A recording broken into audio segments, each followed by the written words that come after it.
Hoje estamos no capítulo 10 a 12 do livro de Levítico, continuando nosso estudo, e algumas coisas que eu quero comentar antes de entrar no texto em si, desses capítulos, lembrando que o foco aqui está bastante na questão da santidade, da pureza.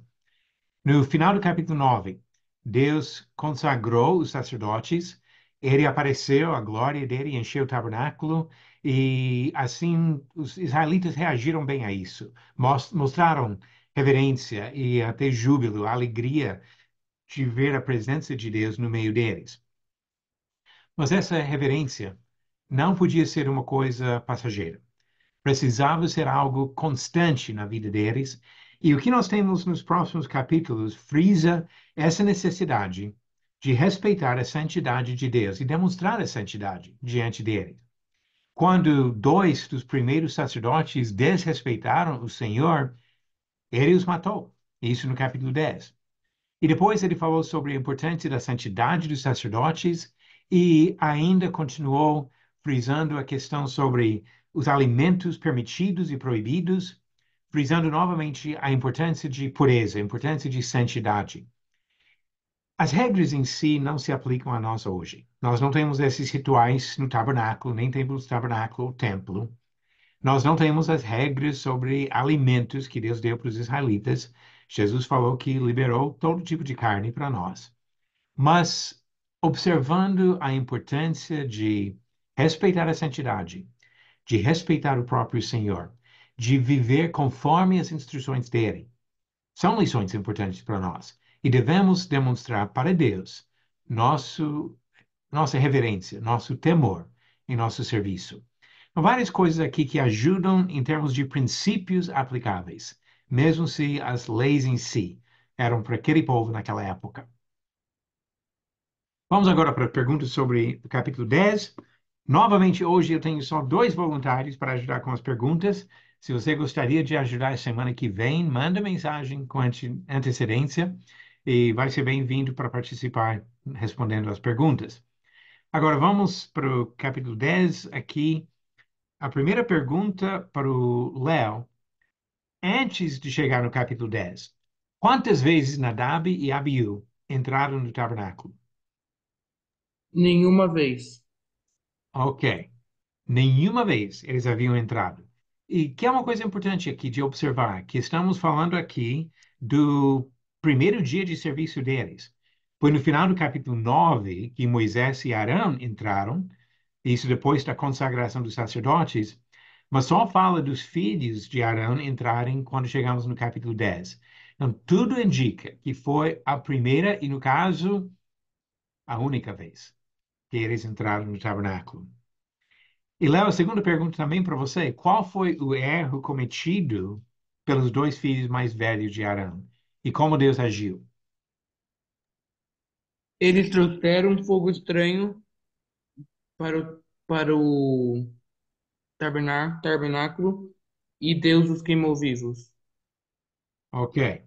Levaram fogo estranho, fogo profano, ou seja, não foi o fogo sagrado, não foi o fogo que Deus tinha ordenado, lugar de pegar o fogo, evidentemente.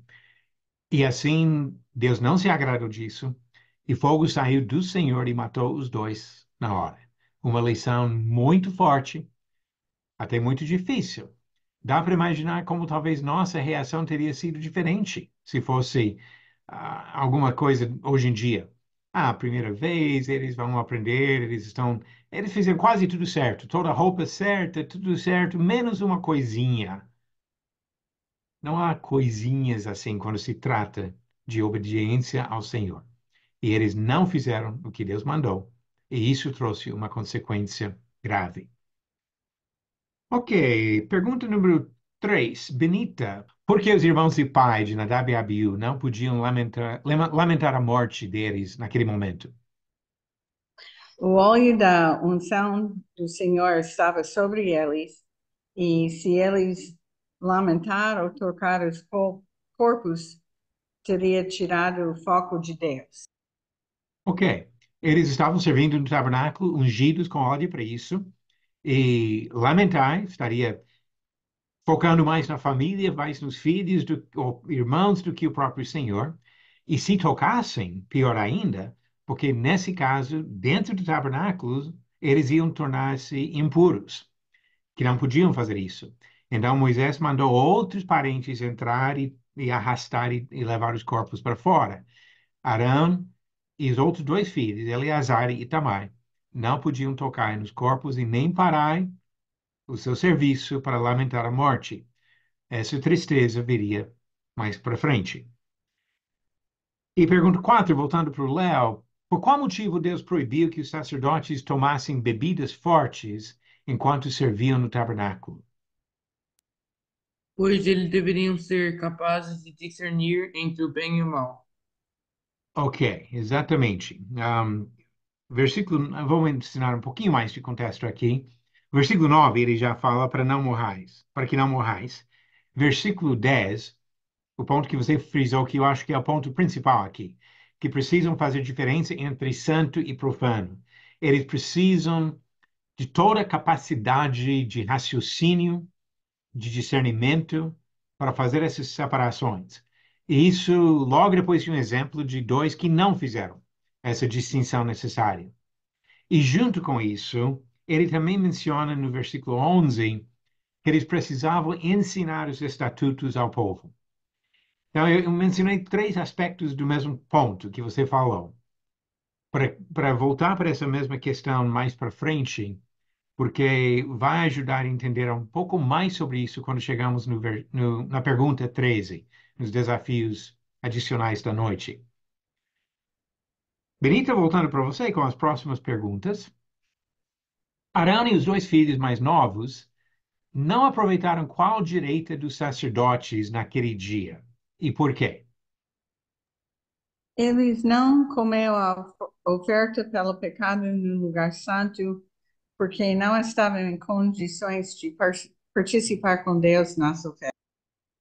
Ok, aqui tem uma coisa interessante, que inicialmente um, Moisés até ficou bravo com eles, porque ele chegou e percebeu que eles não haviam consumido essa oferta pelo pecado, que seria direito dos sacerdotes. E assim, por que que vocês não fizeram isso? Moisés talvez pensando mais uma regra que não respeitaram, mais uma coisa que não obedeceram. Mas a resposta de Arão demonstra o entendimento do significado dessa participação. Porque quando os sacerdotes participavam de ofertas feitas ao Senhor, era uma maneira de ter comunhão com o Senhor. Tem uma coisa sobre isso até no Novo Testamento, em 1 Coríntios capítulo 10, quando ele fala sobre a ceia do Senhor e por que que o cristão não pode tomar a ceia do Senhor e também participar da idolatria. Ele diz que quem come à mesa dos ídolos está em comunhão com os ídolos. E assim, quem come, participa de uma oferta feita ao Senhor, está em comunhão com o Senhor. E assim, nesse momento, Arão está dizendo que nós não estamos bem para isso. Como que nós vamos participar com o Senhor quando estamos lamentando a morte dos filhos ou irmãos? Mais uma passagem que talvez ajude um pouco. Deuteronômio 26. Deuteronômio 26, versículo 14, diz aqui é uma afirmação de fidelidade que o servo do Senhor está fazendo aqui. Dos dízimos não comi no meu luto, e deles nada tirei estando imundo, nem deles dei para a casa de algum morto. Obedeci à voz do Senhor, meu Deus, segundo tudo o que me ordenaste, tenho feito. Então, aqui a ideia do levita participar dos dízimos, ele fala que não faria isso de luto e não faria isso também se estivesse imundo. Sabemos que Arão, Eleazar e Itamar não tocaram nos corpos de Nadab e Abiú, não ficaram imundos, mas estavam de luto. E assim, Arão não achou adequado participarem desta refeição de comunhão com Deus, nessa condição espiritual e emocional. Ok, muito bom. Agora, continuando, perguntas sobre capítulo 11. A primeira dessas para você, Benita, tem várias partes. Pergunta número 6. Quais das seguintes ações trariam imundícia sobre uma pessoa? E vamos aqui ponto por ponto. Comer a carne de um animal considerado imundo traria imundícia para a pessoa? Sim, Sim, com certeza, que é algo claramente proibido. Não pode. Lembramos que no Novo Testamento, mesmo depois da morte de Jesus, os judeus tinham muita dificuldade em compreender isso. Até o apóstolo Pedro, em Atos capítulo 10, quando naquela visão Deus deixou baixar para ele animais de todo tipo e falou para ele matar e comer, ele falou: Não, eu jamais comeria animal imundo. Então, eles entendiam bem esse princípio. E conforme essa lista de qualidades de animais puros e imundos, jamais ia comer um animal imundo. Agora, a segunda parte aqui, Benita B. Comer a carne de um animal considerado puro traria imundícia? não, Não. Isso foi permitido. É exatamente o outro lado da questão. Agora, sei, tocar em um animal imundo. não, porque, por exemplo, eles podiam usar camelos, etc. Ok, esse ponto é importante, que eles podiam usar animais imundos e usavam, especialmente animais de carga, um, jumentas, camelos, outros animais, eles criavam e usavam. Então podia tocar, podia colocar as coisas em cima, etc. Isso em si não foi o problema. Agora, D, tocar o cadáver de um animal imundo. Benita, Estou aqui, desculpa. Não. não traria imundícia? Sim, não podia tocar, ia trazer imundície. Ok, ia trazer imundícia. Então, se o camelo morresse e tivesse que arrastar e enterrar, por exemplo, nesse processo se tornaria imundo e teria que passar pelo processo de purificação. E tocar o cadáver de um animal considerado puro. Não, só se morresse por si e não se fosse abatido. Ok, esse é um ponto um pouquinho mais complicado. Até na leitura aqui dá para perder um pouco esse ponto. Mas o que ele fala sobre isso, e se morresse, versículo 39 do capítulo 11, se morrer algum dos animais, de que vos é lícito comer, quem tocar no seu cadáver será imundo até tarde.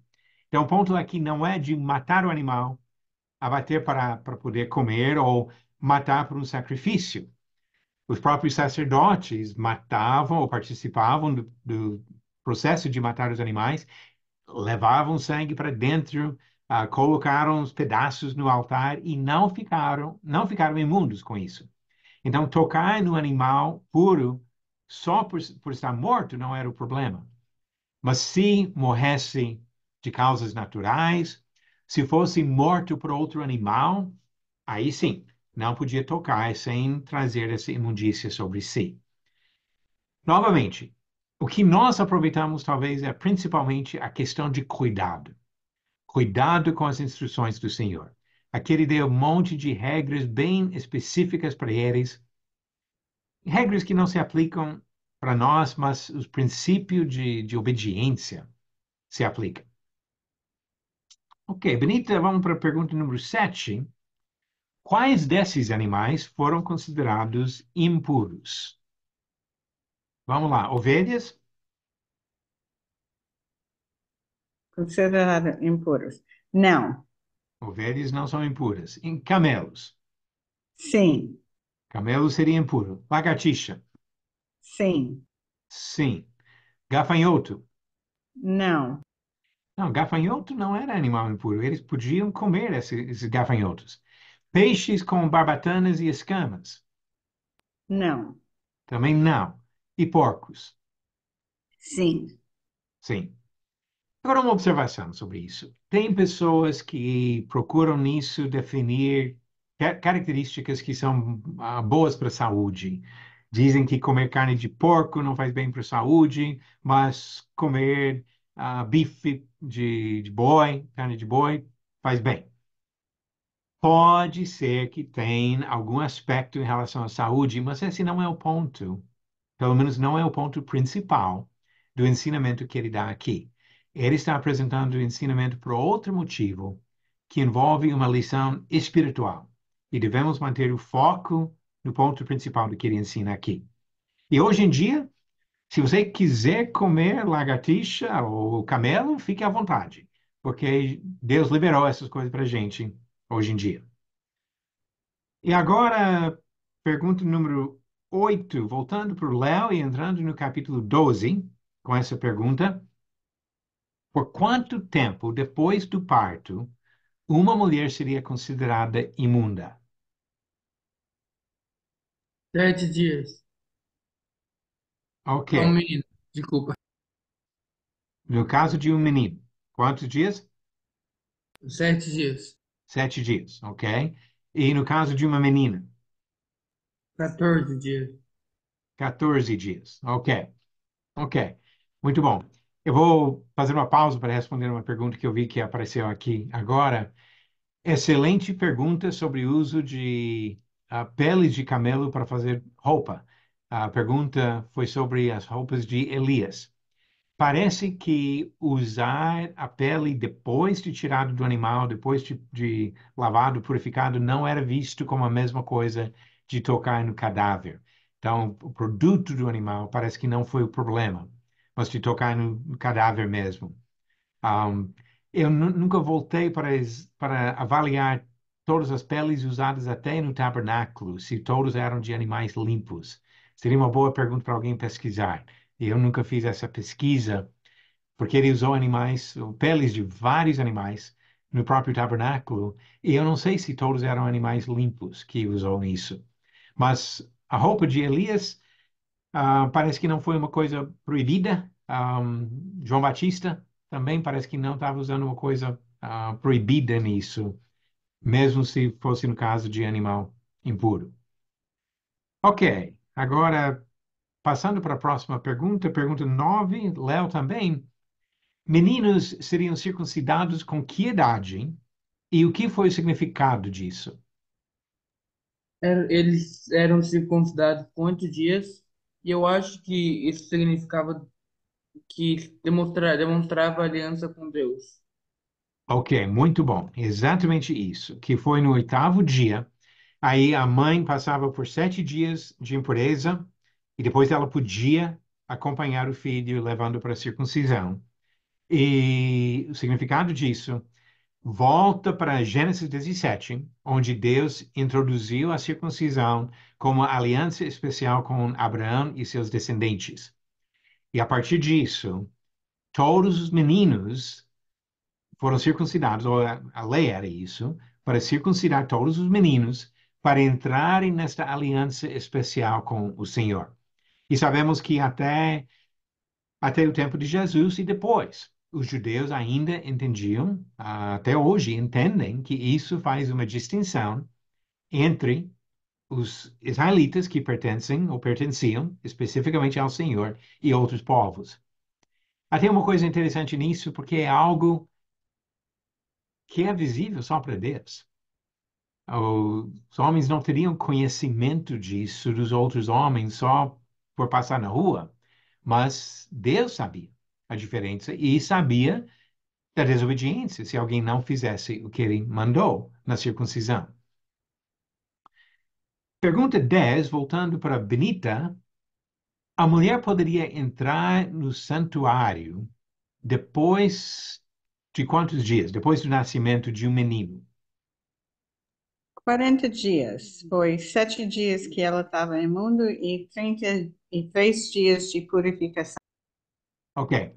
Essa questão de purificação, tem duas maneiras de traduzir a linguagem que usa. Fala sobre o sangue da purificação ou o sangue puro, que a ideia talvez seja que qualquer sangramento que continuava mais de uma semana depois do parto não traz imundícia em si, mas no final desse período ela teria que passar por essa purificação, e se apresentar no santuário.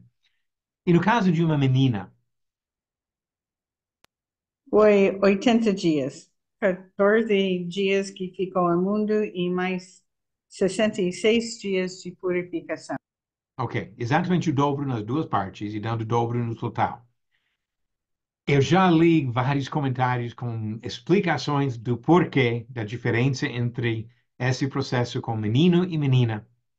E depois de ler várias explicações, a melhor explicação que eu achei até hoje é simplesmente de afirmar que eu não sei. Eu não sei por que Deus fez essa distinção, mas ele fez. E por esse motivo precisava respeitar o que ele falou. E pergunta número 11, voltando para o Léo, o que seria a oferta para a purificação de uma mulher pobre depois de ganhar bebê? 2 rolinhas ou 2 pombinhos. Ok. Duas rolas, rolinhas ou dois pombinhos, ele diz. Agora, vamos dar uma olhada em Lucas capítulo 2 para observar como isso ensina uma coisa para nós sobre os pais terrestres de Jesus. Lucas 2, versículo 22. Passados os dias da purificação deles, segundo a lei de Moisés, levaram-no a Jerusalém para apresentarem ao Senhor. Conforme o que está escrito na lei do Senhor, todo primogênito ao Senhor será consagrado, e para oferecer um sacrifício, segundo o que está escrito na referida lei, um par de rolas ou dois pombinhos, que implicitamente sugere a pobreza de José e Maria, os pais de Jesus. Ok, Léo, obrigado por sua ajuda com as perguntas hoje. Agora, as últimas perguntas da noite ficam com a Benita, que tem coragem de responder aos desafios adicionais da noite. Benita, pergunta número 12 aqui.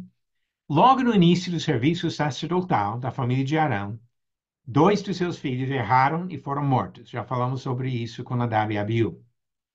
Cite pelo menos outros dois exemplos bíblicos de consequências severas e imediatas por causa de pecados cometidos por pessoas que pertenciam ao povo do Senhor. Eu usei 2 Samuel 6,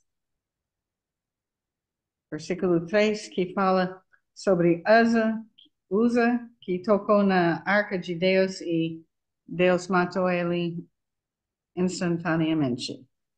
Eu também, em Atos 5, 1 a 10, fala sobre Ananias e Safira, que mentiu sobre o valor de propriedade que vendeu e os dois morreram na hora. Ok, muito bom. São dois dos exemplos que eu vou mostrar aqui. Citei mais alguns aqui de casos onde o castigo foi severo e imediato. Corá e seus companheiros que se rebelaram contra Moisés e Arão, em Números capítulo 16. Corá, que era levita, chegando e dizendo que nós todos somos consagrados ao Senhor, todos nós somos santos. Por que só Moisés e Arão nessa posição de liderança espiritual? E Deus resolveu o problema, matando Corá e seus companheiros, mais 250 que apoiaram, e no dia seguinte, mais de 14 mil pessoas que ainda reclamaram contra Moisés e Arão. Então, castigo imediato. Números 25. Quando Balaão não conseguiu amaldiçoar o povo de Israel, mesmo recebendo a promessa de pagamento do rei Balaque, ele sugeriu que fizesse uma festa que misturava idolatria e sensualidade e convidassem os israelitas. E vários israelitas participaram, e o decreto foi dado para sair matando. E também Deus mandou uma praga que matou mais de 23 mil naquele dia. Josué capítulo 7. Na conquista de Jericó, Acã pegou algumas coisas que não era para pegar, coisas que seriam dedicadas ao Senhor ou destruídas, e guardou essas coisas, escondeu as coisas. Isso levou à derrota na batalha na próxima batalha contra a cidade de Ai, a aldeia de Ai. E depois Deus mostrou quem era responsável. E quando caiu sobre Acã, ele foi morto. Você citou Uzá, segundo Samuel capítulo 6, eu não coloquei o capítulo aqui.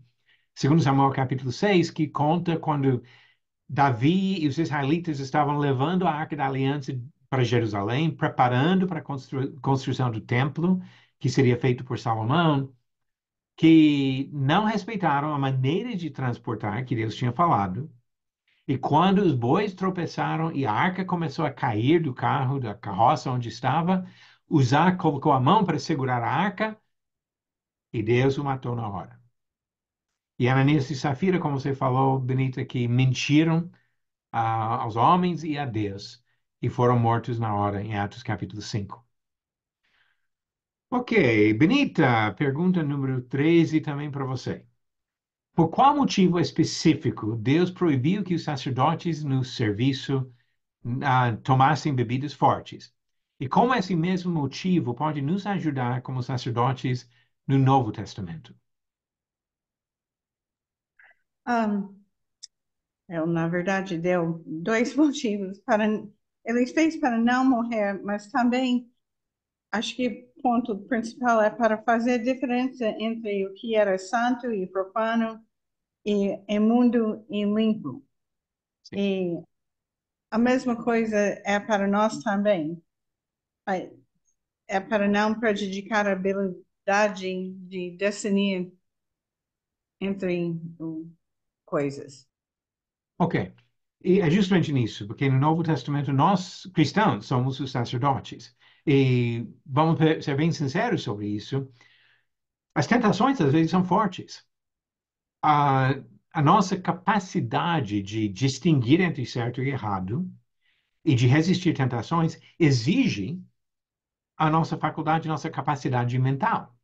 E se diminuir essa capacidade, que é o efeito do álcool, e sabemos, inclusive, as leis são muito mais severas hoje sobre a questão de conduzir um veículo sob efeito de bebida, que já nas últimas décadas baixaram bastante os limites nisso, porque sabem que mesmo tomando um pouquinho, corre risco de diminuir as reações, diminuir a capacidade de raciocínio. Agora, ele fala aqui sobre sacerdotes que estavam no serviço no tabernáculo. E nós, como sacerdotes, sempre estamos no serviço no santuário de Deus. Sempre, todos os momentos, nós estamos servindo. Então, vamos lá para algumas coisas que diz em 1 Pedro. 1 Pedro, capítulo 2, primeiro. E a citação que eu tenho aqui na tela está errada. A segunda citação é de capítulo 1, não de capítulo 3. Mas primeira. Não, desculpe, é de capítulo 3. Eu estou pensando na outra pergunta. Ok, 1 Pedro, capítulo 2, versículo 5. Também vós mesmos, como pedras que vivem, sois edificados casa espiritual, para serdes sacerdócio santo, a fim de oferecerdes sacrifícios espirituais agradáveis a Deus, por intermédio de Jesus Cristo. E sabemos que sacrifícios envolvem o sacrifício de louvor, como o autor de Hebreus fala, envolve o sacrifício do próprio corpo, Romanos capítulo 12. E nosso corpo pertence a Deus em todos os momentos. Então, nós precisamos ter esse discernimento em todos os momentos. Agora, capítulo 3 mesmo, de 1 Pedro, começando no versículo 15. Antes, santificai a Cristo como Senhor em vosso coração. Já essa ideia de respeitar a santidade de Deus. Estando sempre preparados para responder a todo aquele que vos pedir razão da esperança que há em vós. Agora vem o ensinamento. Fazendo, todavia, com mansidão e temor, com boa consciência, de modo que naquilo em que falam contra vós outros, fiquem envergonhados os que difamam o vosso bom procedimento em Cristo. Porque se for a vontade de Deus, é melhor que sofrais por praticardes o que é bom do que praticando o mal. Então, discernimento para praticar o que é certo, para ensinar o que é certo, isso é uma responsabilidade do cristão a qualquer momento. E se eu tomasse bebidas alcoólicas, eu estaria diminuindo a minha capacidade de servir. Mesmo não tendo uma proibição específica dizendo que não pode tomar nada de bebida alcoólica, esse princípio ensina uma coisa bastante importante. E nós devemos refletir bem sobre isso antes de aceitar algo que pode nos impedir em nosso serviço. Ok, e a última pergunta da noite, para Benita também, pergunta número 14. Por trás das regras sobre animais puros e imundos estava um princípio maior. Identifique o princípio e a maneira que ele é citado no Novo Testamento.